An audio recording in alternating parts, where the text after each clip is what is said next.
Olá, está começando a primeira edição do Beat Ciência de 2016. E você, Lucas, já fez suas promessas para esse começo de ano? Fiz sim, Gabriel. Estudar mais, começar um exercício físico, viajar e um monte de coisa diferente, igual as matérias da Beats de hoje. E para começar com força total, trouxemos temas que marcaram o nosso 2015, de eventos dentro e fora da UF, até profissionais importantes que passam despercebidos no nosso dia a dia. Você não vai deixar de conferir, né? Então fica por aí que a gente já volta.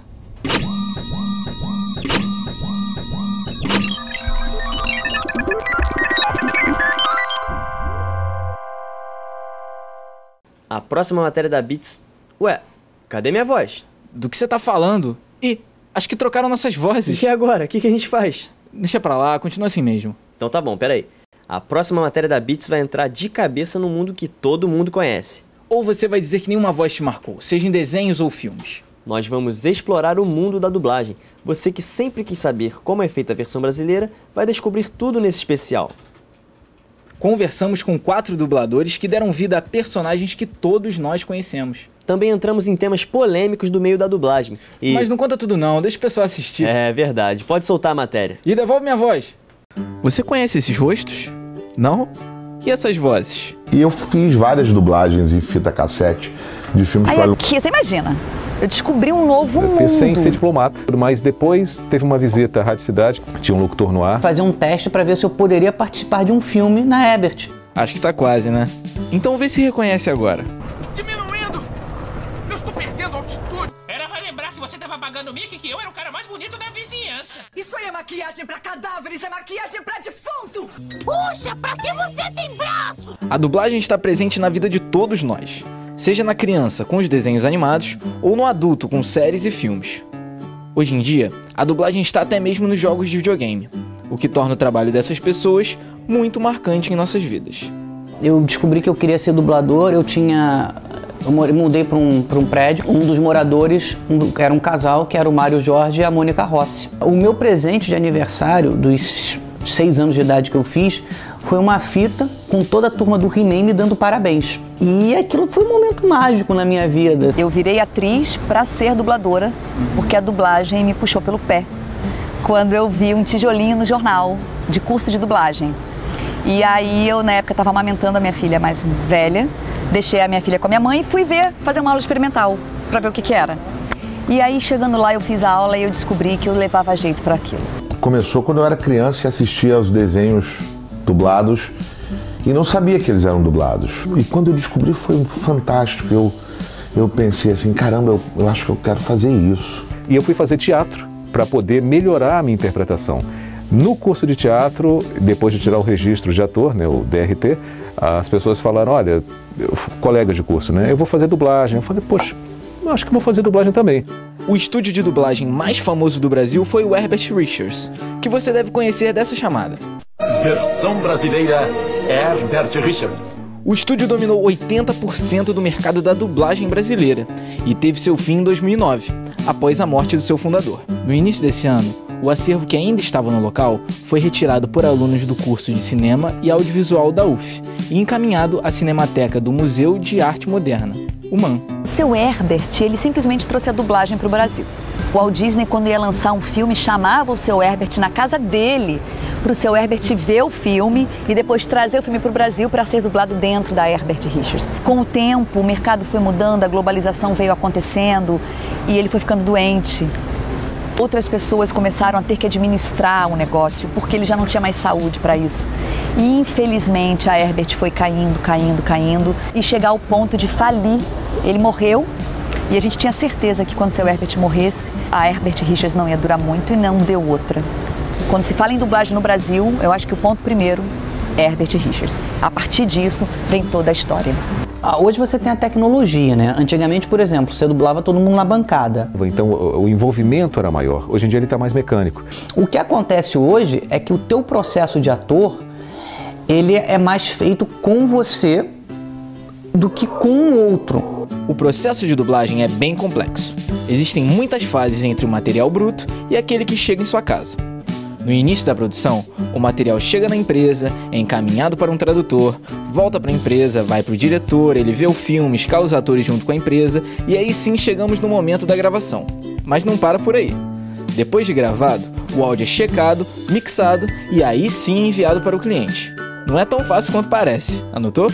O diretor de dublagem, ele é responsável pela dublagem do projeto. Então ele tem que assistir a obra para decupar todas essas informações e sintetizar. É o cara que tem o olhar do espectador. Então o diretor escala o filme, cuida da versão brasileira junto com o dublador, cuida do sincronismo, dirige os atores e é o responsável pela parada toda. Se der algum problema, cai em cima do diretor. Vou ser bem honesto com você, pode? Claro. Tá bom. Tem um critério do cara é meu amigo, eu vou escalar ele. Tem um critério do cara faz mais barato, eu vou escalar ele. E tem um critério, que é o critério, eu tenho uma obra que eu vou respeitar, eu vou encontrar a melhor voz para aquela pessoa e não importa se eu tenho uma relação pessoal com ele ou não. E isso é o meu critério. Hoje em dia muita gente faz dublagem só para fazer embrulha e manda, não tem um lado artístico. E isso gera muitas críticas dos fãs e das pessoas que gostam de uma boa dublagem. Porque assistem a um produto mal dublado na TV a cabo e acabam taxando como toda dublagem é ruim. Isso não é verdade. E que eu entendo essa questão da crítica, mas ao mesmo tempo nós temos aqui a dublagem que é elogiada constantemente. As pessoas pensam que é apenas desenho animado. Isso é um erro. A gente recebe elogios constantes de diretores que talvez você já tenha ouvido falar, um tal de Spielberg, um tal de J.J. Abrams. Quando você escuta uma coisa que está muito bem dublada, você não sabe que ela está dublada. Tem que estar com uma versão brasileira impecável. Quando eu digo versão brasileira, é porque o texto que vem pra gente no estúdio é um texto traduzido. Só que quem faz a versão brasileira sou eu, que estou dublando, e o diretor ou a diretora que está me dirigindo. A gente é que vai adequar aquele texto àquela labial, naquele filme, naquele contexto. Às vezes uma palavra que a gente está procurando, cara, demora assim uma semana, mas para ter a palavra. Porque eu acho que o trabalho ele tem que ter aquela qualidade que eu presenciei, que eu vi, e a qualidade que fez com que eu me apaixonasse pela profissão. Então assim, se eu tenho bons atores dentro de estúdio, o diretor consegue levar esse ator aonde ele quer para aquele personagem. Então assim, se eu tenho uma versão brasileira impecável e tem bons atores dublando, não tem como dar errado. Eu acho que o trabalho tem que ser feito com muito cuidado, com muita atenção. A versão brasileira, ela não pode deturpar a obra estrangeira. Uma particularidade da profissão do dublador é a falta de uma rotina. Principalmente na nova realidade em que os dubladores não são funcionários fixos das empresas, como eram antes na extinta Herbert Richards. Só no Rio de Janeiro são mais de 10 estúdios espalhados por diferentes bairros e os horários são combinados poucos dias antes das gravações. O dublador não tem rotina, né? Ponto 1 para um dublador, sabe? Quem quiser ser dublador, não existe rotina. Eu preciso ter o meu dia disponível para que os estúdios me liguem. Eu posso não ter trabalho nenhum num dia inteiro, ou eu posso dublar, literalmente falar de 8h30 da manhã às 10 da noite. Então você nunca tem um horário certo ou um dia certo ou uma produção certa. Você recebe uma ligação normalmente 48 horas ou 24 horas antes. Então cada hora do dia, cada momento do dia, você está gravando no estúdio diferente, no horário diferente, um personagem diferente. E a gente nunca sabe o que vai gravar. E cada dia eu faço um personagem diferente, um ator diferente, com uma interpretação diferente, um jeito de falar diferente. E esse é o grande atrativo do meu trabalho. Imagina eu no escritório fazendo as mesmas coisas todos os dias. Você já dublou em japonês? Já. Eu fiz um desenho antigo chamado Gaku no Kaidan, Histórias de Fantasma. E a coisa mais engraçada era que uma das primeiras frases do texto era assim, vamos supor, né? Eu vou matar você, a sua família, seu pai, sua mãe, sua namorada, irei atrás dos seus amigos, matarei o seu cachorro, jogarei sal na sua terra e depois destruirei sua casa. Aí o original falava, Ona, mana. Aí você fala...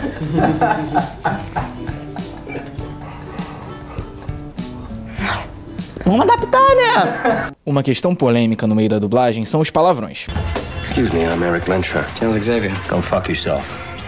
Os dubladores são obrigados a suavizar a linguagem da obra original para que ela se encaixe na programação. Com licença, eu sou Eric Lancha. Charles Xavier. Vão se ferrar. E eu acho isso uma deturpação, eu sou contra essa postura. Eu acho que se o cara falou son of a bitch, pô, eu tenho que falar filho da puta. Foi escrito assim, o filme é assim. A gente começou a praticar, fazer uma versão real do filme e nos pedaços do filme em que tem palavrão, a gente dublar com palavrão e fazer uma versão light. A versão com palavrão vai para o cinema, vai para o DVD e a versão light vai para uma TV aberta. Você acredita que já teve retake meu? Retake é quando você tem que refazer um take. Porque manda a Mabel falar o filho da puta porque ela retirou? Você acredita nisso? Outra polêmica é o uso de celebridades nas dublagens com o objetivo de atrair maior público para o filme. Mas como muitas dessas pessoas não são dubladores, a qualidade do produto pode ser prejudicada. Eu acho que nós dubladores somos desconhecidos do público, ainda.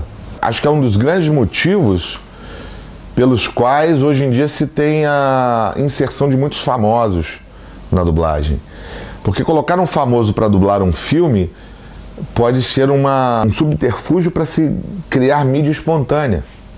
Eu não vejo problema do cara ser, por exemplo, famoso e fazer um trabalho. É feita uma pesquisa para ver se realmente vale a pena fazer esse investimento e colocar um ator e se você vai ter um retorno em cima disso. Eu acho assim, a dublagem é um ramo do trabalho do ator.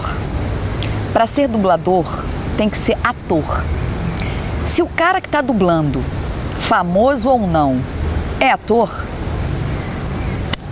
tá tudo certo. Existem também alguns casos de famosos que utilizaram audioguia feito por dubladores profissionais. Isso aconteceu muito pouco, mas já aconteceu. Isso não é justo, isso é errado. Isso é o cara admitir que não tem competência para fazer o trabalho e precisa mimetizar o trabalho do outro para fazer aquilo e não vai fazer bem. A nossa única questão é pegar pessoas que não são atores, como nos games, vocês sabem do que eu estou falando, cantores, para dublar. Aí eu acho uma falta de respeito conosco, que somos os profissionais da área, e principalmente com quem compra o jogo, com quem joga o jogo. Aí eu acho sacanagem. Vocês merecem o melhor, vocês compram aquilo, vocês dão dinheiro para aquilo. Então assim, deveria ser um produto de melhor qualidade possível. E no entanto não é o que a gente vê quando não pegam atores. Eu acho que essa é a única questão. Agora, se o cara teve o trabalho de se preparar, de buscar uma preparação e desempenhou uma boa função, como por exemplo o Rodrigo Santoro no Stuart Little, né? Porra, do cacete. Assina embaixo, trabalho de ator. Eu quero elogiar essas pessoas. Quando é bom, a gente tem que elogiar. O Lúcio Mauro Filho fez o Kung Fu Panda. Oh, ficou bom pra cacete. Fez teste. Agora, se o cara é um desinteressado, só tá fazendo pela grana, bicho, vai continuar fazendo o seu trabalho ou então vai estudar para aquilo. A obra fica acima de todo mundo. E se esses caras que fazem isso não têm respeito, desculpa. Eles não têm respeito pelo trabalho deles. Não existe um preconceito. O que existe é, vamos fazer um trabalho bom para que não falem mal do trabalho que eu amo. Para aquele cara que é famoso, ele daqui a pouco vai estar fazendo um filme, vai estar numa novela, vai estar... Ele nem ligou para aquilo. Se ele for lá pelo dinheiro. A dublagem não é apenas um ramo do entretenimento, mas serve também como via de inclusão. A versão brasileira acolhe deficientes visuais, idosos, crianças e pessoas com pouca escolaridade. O que é a dublagem pra mim? Perguntar? Porra. Eu sou uma apaixonada por dublagem. Eu virei atriz para ser dubladora.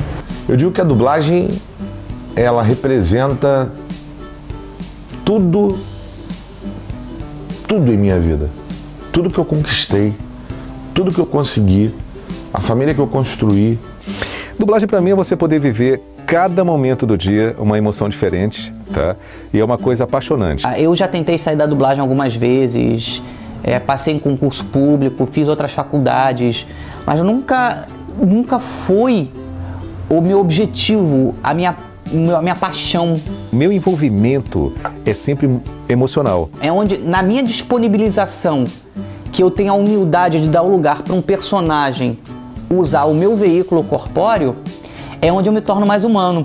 E nesses 20 anos, eu pude e posso fazer tudo o que a carreira de uma atriz, o que o ofício de uma atriz permite. De tudo isso aí, o que faz o meu olho brilhar todo santo dia é a dublagem. E assim, eu acho que as pessoas têm que ter paixão pela vida e por aquilo que elas fazem. Eu fico fascinada pelo nosso dia a dia. Eu vim aprendendo todo santo dia, cada trabalho que eu fazia dentro do estúdio. E amanhã, quando eu for dublar, eu vou estar aprendendo de novo. Dublagem para mim é isso. É você não apenas chegar no estúdio, você tem um texto ali, microfone, você olha para a imagem, olha para o texto, você fala junto com a boca, interpreta e vai para casa e ganhei tanto. Vai para outro estúdio, ganhei tanto e tal. O meu envolvimento com a dublagem, ele é emocional nesse sentido. E isso é dublagem para mim. Olhar o mundo com os olhos que não sejam seus, talvez seja a coisa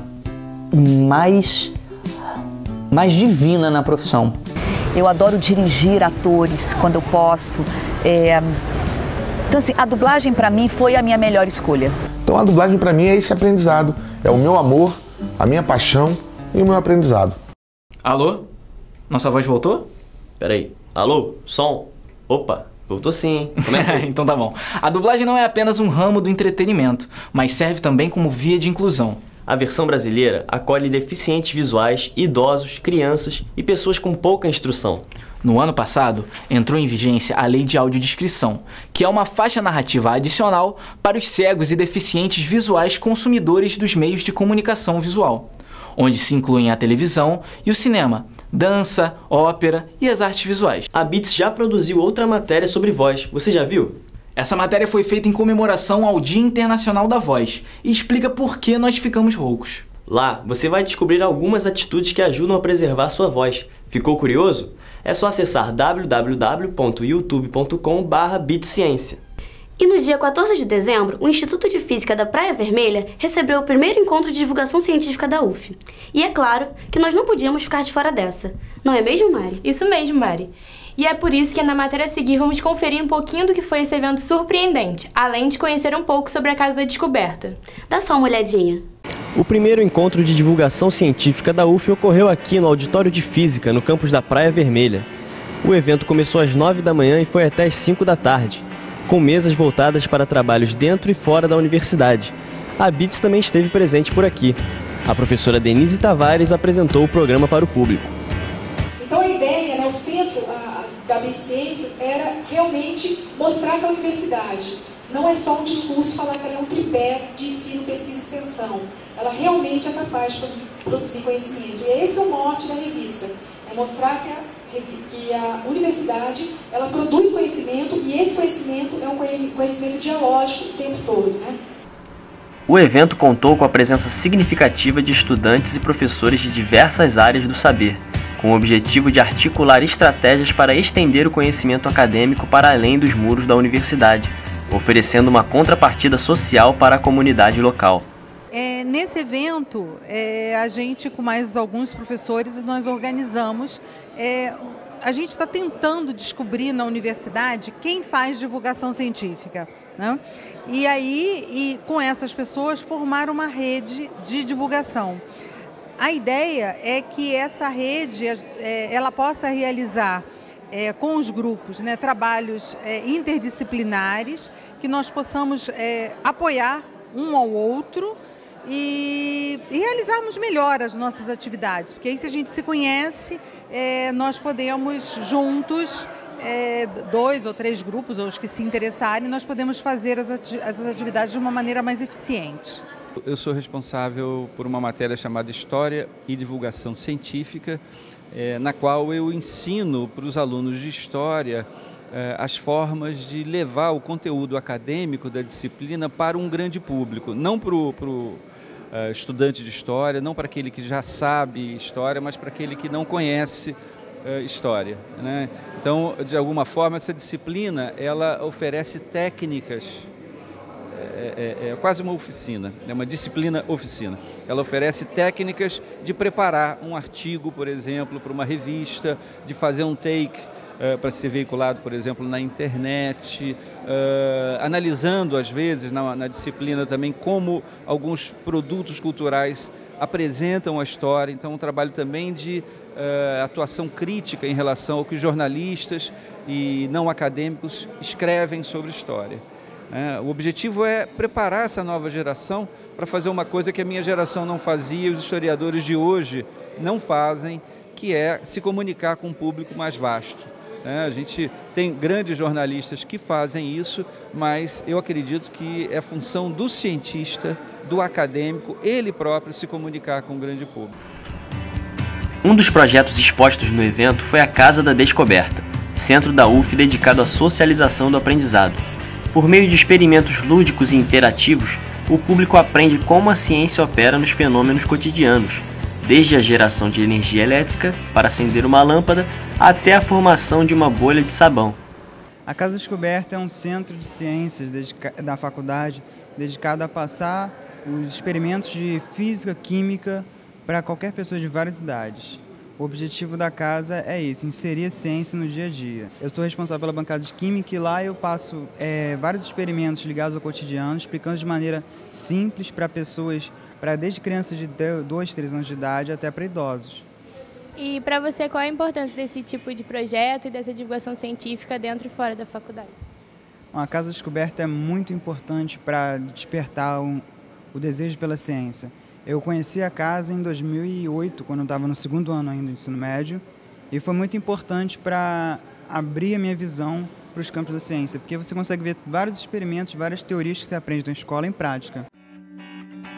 Encontros como este são fundamentais para se criar uma rede de conhecimento que abarque todas as pessoas, atuando para que, aos poucos, a universidade se torne pública de fato.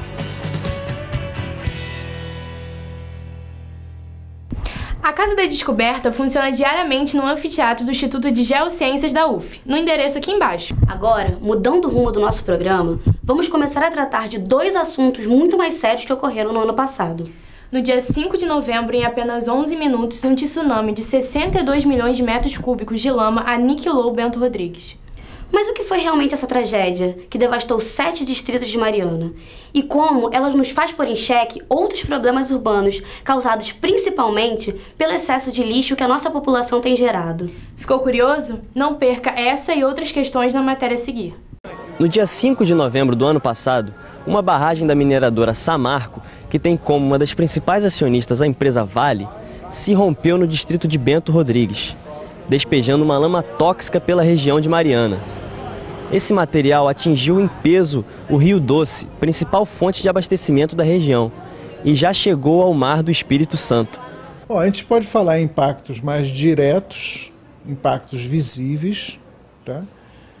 Como, por exemplo, a destruição daquela cidade de Bento Rodrigues, né? Que estava na linha, basicamente, E um detalhe importante é que não havia nenhum plano de contingência para avisar essas pessoas na ocorrência de uma barragem, de um desastre, como aconteceu. Então as pessoas foram pegas de surpresa, tá? Então um impacto aí da destruição da cidade. Outro aspecto é o assoreamento desse rio, ou de boa parte dele, porque esse volume de lama muito grande ele entupiu a calha do rio em alguns trechos, tá? Outro aspecto é a contaminação da água, por um material muito fino que torna a água muito turva. Consequentemente, isso acabou matando os peixes. Foi afetada também a atividade pesqueira, que era grande na área, que ocorria ao longo de todo o rio, né? Até a foz do rio. Na foz do rio você tem áreas de manguezais que foram afetadas também por essa lama que vai se acumulando. Essa lama fica na coluna d'água, o material em dissolução, e isso certamente teve implicações sobre a fauna e flora que ali vive nesses mangues. E isso se estendeu no mar e em praias, em várias praias, tá? Existem praias interditadas, algumas dessas praias são áreas de desova de tartarugas, isso pode estar sendo afetado, impactado também, a gente não sabe o quanto. E o turismo. Até o momento, a soma é de 16 mortos e a Samarco foi multada em 250 milhões de reais. Mas nenhum acionista foi preso e a mineradora não perdeu a licença para atuar na atividade. Além disso, nenhuma das famílias foi indenizada e as áreas atingidas seguem inabitáveis. Você vai ter que depender muito mais aí da capacidade da natureza se recuperar sozinha, tá? Ou seja, que esse material vá para o fundo, tá? Que ele sedimente, o que é difícil, né? Porque é um material muito fino, ele fica em solução. Os materiais mais pesados, eles precipitam mais rapidamente. Então, um material muito fino, isso vai dificultar bastante. Quanto tempo isso vai levar seria um exercício de futurologia, é difícil dizer. O acidente coloca em questão tragédias anunciadas também na área urbana. Enchentes, deslizamentos nas encostas, poluição do solo e proliferação de animais hospedeiros de doenças são problemas que poderiam ser contidos caso fosse realizada uma coleta seletiva em larga escala. No entanto, não chega a 1% o volume de material reciclado, e aos profissionais que trabalham na separação do lixo ainda sobra muito preconceito e discriminação. Para ajudar esses profissionais, foram criadas cooperativas, que além de organizar o trabalho, ajudam na autoestima dessas pessoas. Estamos aqui na Cooperativa Popular Amigos do Meio Ambiente, a Copama, para entendermos melhor como é o trabalho dos catadores de lixo. Vamos lá?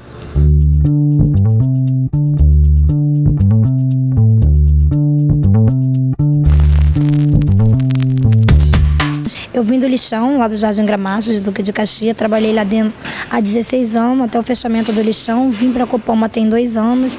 Hoje, assim, vim para cá trabalhar no espaço onde nós trabalhávamos, era céu aberto, no espaço mais organizado, com cobertura, não com sol e chuva. E a minha função é estar organizando o espaço do setor lá de triagem. Eu faço um pouco de tudo.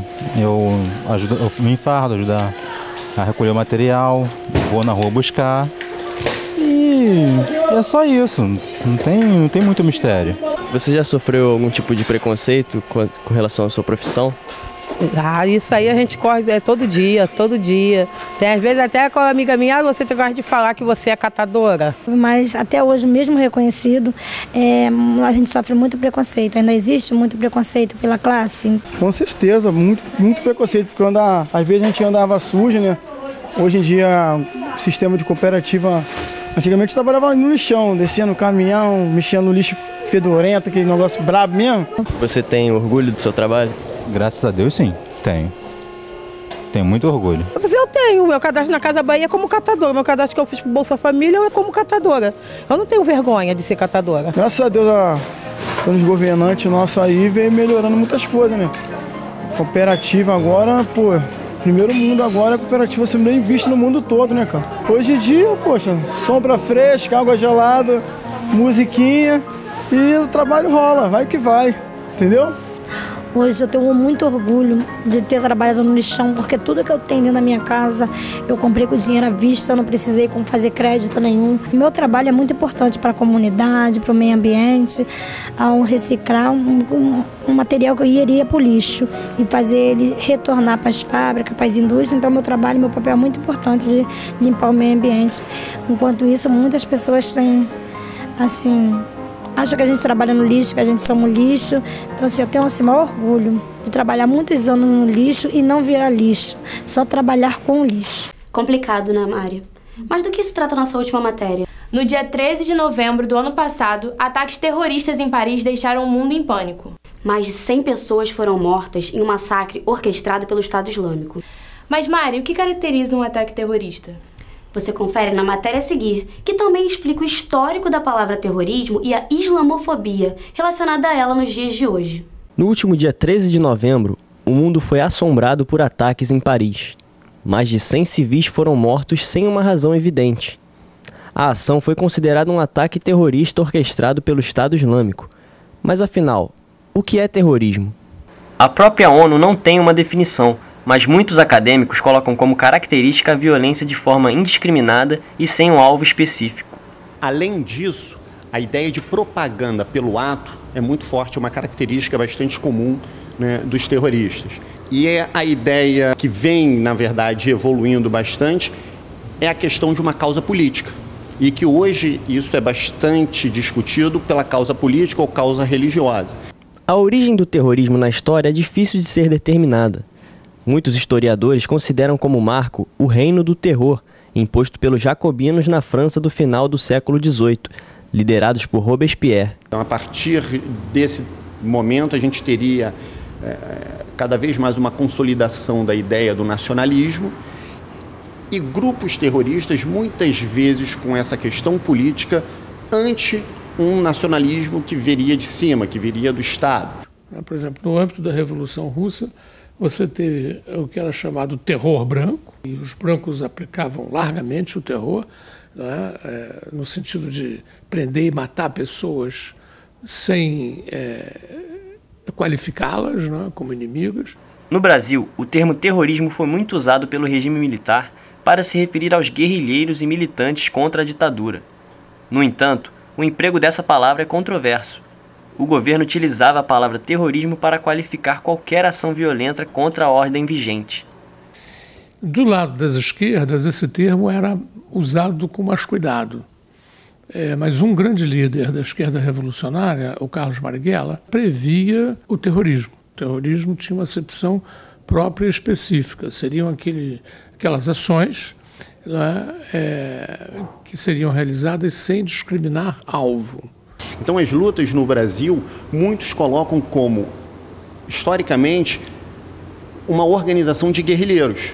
Então, uma luta de guerrilheiros que teria uma diferença em relação ao terrorismo. Recentemente, o Senado aprovou o projeto de lei antiterrorismo. Muitos partidos e movimentos sociais se opuseram à proposta, que pode criminalizar a luta social no Brasil. Então, você jogar uma pedra, um coquetel molotov na vidraça de uma embaixada ou de um banco, né, que é um ato violento, mas com um alvo bem discriminado, né, passa a ser considerado um ato de terrorismo. E as penas propostas são maiores do que a Lei de Segurança Nacional da ditadura. Enquanto isso, os Estados Unidos e a Europa se preocupam com um inimigo cada vez mais forte, o Estado Islâmico. O grupo extremista, responsável por ataques como os ocorridos em Paris, conquista cada vez mais seguidores e se espalha pelo Oriente Médio, financiados tanto pelo dinheiro do petróleo como por aliados externos. O grupo surgiu a partir de uma dissidência da Al-Qaeda, que ganhou notoriedade após os atentados de 11 de setembro. Então é um grupo também de origem sunita, assim como a Al-Qaeda, e que tem como objetivo, né, a formação de um Estado, por isso que até na língua portuguesa fica como Estado Islâmico, a formação de um Estado, né, um califado, com todos os preceitos de um islamismo extremamente antigo e, na verdade, uma interpretação muitas vezes deturpada do que seria a religião. Então eles construíram, de certa forma, essa ideia de um califado, como foi dito em 2014. É bom dizer que esse califado ele foi recriado em termos particulares, dos seus idealizadores. Os muçulmanos, a maioria dos muçulmanos no mundo não reconhecem o que foi criado como um califado muçulmano. Inclusive, a maioria dos muçulmanos condenam essas ações do Estado Islâmico. O Estado Islâmico ele ocupa uma área que é, de certa forma, rica em petróleo. Esses financiamentos ou as armas, elas são produzidas, elas têm um caminho, elas têm um comércio e que acabam chegando ali.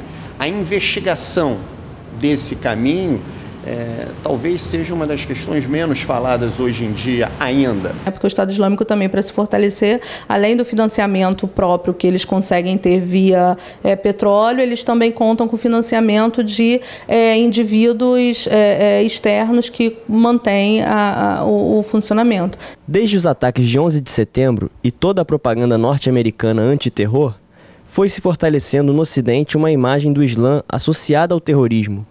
Isso fez com que se alimentasse uma aversão aos muçulmanos.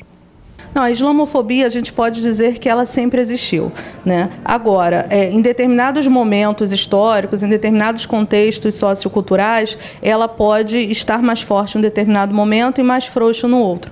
Um momento em específico que a gente pode ressaltar foram nos atentados às Torres Gêmeas em 2001. Né? Ali, aquele momento também foi um grande momento, digamos assim, de manifestações de islamofobia por todo o mundo. E isso, infelizmente, acarreta na construção de estereótipos em relação aos muçulmanos como um todo. Né? Então, por exemplo, você tem casos de islamofobia sendo praticados, inclusive no Brasil. Né? Então, infelizmente, esse é um quadro que decorre de um desconhecimento em relação aos próprios princípios do Islã. Por conta de toda a guerra na Síria e outros conflitos no Oriente Médio, muitos refugiados muçulmanos têm chegado à Europa em busca de abrigo. Mas os recentes ataques prejudicam a recepção desses indivíduos, que encontram a resistência de setores conservadores da sociedade europeia. Esses atentados de Paris efetivamente repercutiram negativamente na vida dessas pessoas, uma vez que todos acabaram associando, né, esses ataques a extremistas muçulmanos, mas que, como uma consequência maior, foi feita uma punição coletiva aos demais muçulmanos também. É importante dizer que a presença de muçulmanos na Europa não é uma novidade. Ela vem pelo menos desde o fim da Segunda Guerra Mundial. Há muçulmanos de segunda e terceira geração já integrados a uma cultura europeia, mas que ainda praticam a religião islâmica. Portanto, a questão vai além do aspecto cultural e precisa ser discutida através de aspectos sociológicos mais amplos. E chegamos ao fim do nosso primeiro programa do ano. Espero que vocês tenham gostado e aprendido um pouco mais com todas as matérias de hoje. Isso mesmo, Mari. E o ano passou, mas nossas redes continuam as mesmas. Por isso, entre no nosso site www.bitsciência.uf.br e não deixe de interagir com a gente pelo Twitter e Facebook. 2016 só está começando. Logo, logo vamos ter outras matérias e programas. Então fique ligado e não deixe de conferir. Tchau, tchau. Tchau e até mais.